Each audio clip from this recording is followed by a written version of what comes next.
Pak Susanto, kita apresiasi ya pertumbuhan MTDL ini katanya mencetak rekor sejak perusahaan berdiri. Tapi kita lihat di 2025 ini kan penuh dengan tantangan. Ya. Lalu seperti apa Bapak melihat kesuksesan ini akan berlanjut di tahun ini? Ya, jadi Metrodata di tahun ini 25 April 2025 itu berumur 50 tahun. Ya, jadi kita pada saat itu ingin menargetkan ingin mencapai revenue di akhir 2024 audited 25 triliun. Ternyata kita sampai 25,1 triliun. Ya, saya kira itu suatu kebahagiaan bagi seluruh karyawan maupun pemegang saham Metrodata. Tentunya publik juga mengharapkan ini gitu ya. Nah, memang perlu diakui bahwa tahun 2025 ini banyak tantangan. Beberapa hal ya. Itu pengaruh tarif resiprokal yang dari Amerika Serikat itu pengaruh ke Indonesia itu sebenarnya yang pertama-tama adalah kurs. Sehingga terjadi bergejolak. Nah sekarang sudah sedikit lebih stabil lagi. Saya kira akan menjadi momentum yang baik gitu. Ya kan? Walaupun sebenarnya dalam 1-2 bulan tuh gonjang-ganjing gitu. Itu mempengaruhi penjualan produk-produk yang umumnya kan impor gitu kan ya. Nah, yang kedua juga government ada cutting spending, yaitu mempengaruhi perputaran ekonomi. Ya, namun Metrodata di kuartal 1 kita masih bisa bertumbuh sekitar 9%. Ya, jadi itu kita masih jaga momentum. Memang sesuai target Metrodata kita ingin menargetkan tahun 2025 yang memang karena beberapa faktor itu kita menargetkan pertumbuhan revenue maupun laba 10%. Ya, saya kira itu kita masih optimis gitu kan. Memang ada pengaruh juga beberapa hari libur itu ya ekonomi sedikit lebih slow gitu kan ya. Namun saya lihat semester 2 memang IT kita selalu umumnya pertumbuhannya lebih tinggi di semester 2. Ya saya kira demikian analisa. Jadi menjaga momentum tahun yang sangat tidak mudah, tetapi kita ingin bertumbuh 10% lah di tahun 2025 ini. Baik, kalau kita berkaca sektor-sektor yang lain biasanya ini kan sangat terpacu pertumbuhannya ketika ada momen Idul Fitri atau Lebaran begitu yang sudah terjadi di kuartal pertama. Tapi kalau di dunia IT seperti Metrodata, apakah juga mendapatkan imbas yang sama ketika ada hari raya tersebut? Nah, justru kalau produk teknologi informasi di musim-musim Lebaran agak sepi. Ya, kenapa? Karena masyarakat cenderung lari kepada untuk sandang dan pangan dan juga fashion gitu kan dan retail gitu kan ya. Nah, produk IT kalau notebook cenderung tuh terjadi pada saat orang-orang mau masuk tahun ajaran sekolah yang baru. Ya, jadi sekitar antara bulan Juni sampai Agustus. Nah, di situ banyak anak-anak ingin refresh laptopnya atau mendapat laptop untuk study.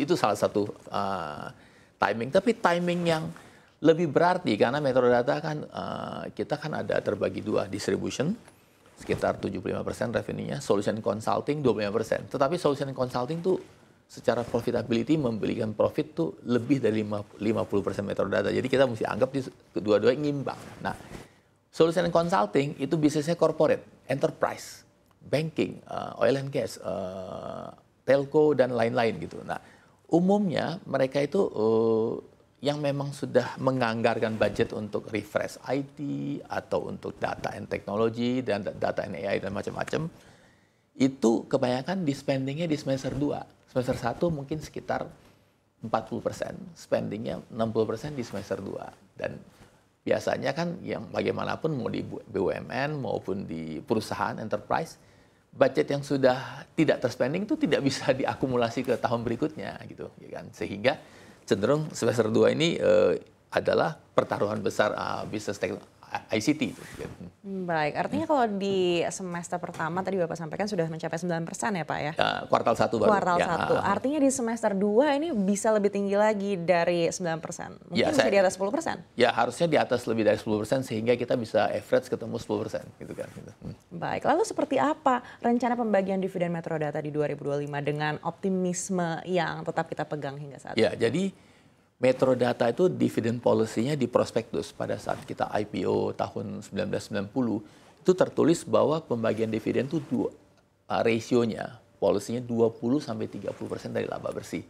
Tetapi kita di tahun fiskal 2024 yang kita putuskan di RUPS kemarin 2025 ini, kita membagikan dividen sekitar 39,8%, hampir 40%. Ya, jadi Rp24 per saham. Nah, jadi sudah 2 tahun berturut-turut ini kita di atas policy kita. Polisinya 20-30%. Kita sudah 2 tahun tuh 40%, 2 tahun berturut-turut gitu. Jadi kita melihat bahwa rasio ini baik untuk mengapresiasi investor, baik pemegang saham pengendali maupun publik.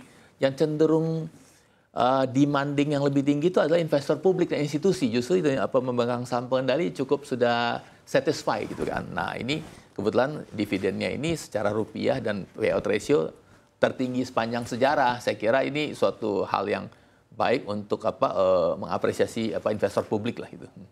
Baik, berikutnya terkait dengan kontribusi produk-produk ke dalam prestasi yang sudah ditorehkan di 2024 dan juga di kuartal 1 ini. Bapak lihat apakah memang ini sudah sesuai dengan ekspektasi perusahaan? Ya, jadi begini. Terjadi suatu pergeseran, sedikit pergeseran. Jadi Metrodata bisnisnya ada distribution, ada 2 solution consulting. Nah, distribution itu ada 3 segmen. Segmen consumer, commercial, dan telco. Nah, kenyataannya di 2024, segmen telco ini, telco itu artinya smartphone yang kita distribusi, sebenarnya belum menjadi core business Metrodata, karena core business Metrodata kan barang IT. Kalau ini kan barang telco, sedikit berbeda ya. Tetapi secara warehousing sama logistik itu sebenarnya mempunyai kemiripan. Hanya reseller dealernya berbeda gitu kan. Nah, itu bertumbuh 79%. Jadi walaupun tahun lalu 13,9% itu telkonya yang bertumbuh 79%, dan itulah yang memberi sumbangan terbesar sehingga Metrodata bisa mencapai 25 triliun. Nah, 79%. Nah, di kuartal 1 ini masih bertumbuh sekitar 50%. Ya. Kenapa itu terjadi? Padahal telco sebenarnya secara industri nggak bertumbuh 50%, paling-paling 10%. Ya. Karena brand yang kita pegang itu di mana terjadi brand switching di masyarakat. Masyarakat cenderung, memang mesti kita akui hari ini cenderung memilih produk yang lebih murah dengan spek yang sama. Jadi sebenarnya mid to low gitu kan. Nah, brand yang kita pegang ini yang dari nomor 5 sekarang menjadi nomor 1 di Indonesia gitu kan. Jadi kita kebagian rezeki juga, tetapi memang masyarakat butuh gadget untuk melakukan semua kegiatan termasuk mereka hari ini kan pakai AI kan cukup sering tuh kan. Nah, jadi AI itu butuh gadget juga tuh kan. Dan gadget itu salah satu operator klien utama untuk mengakses AI gitu. Baik, kami juga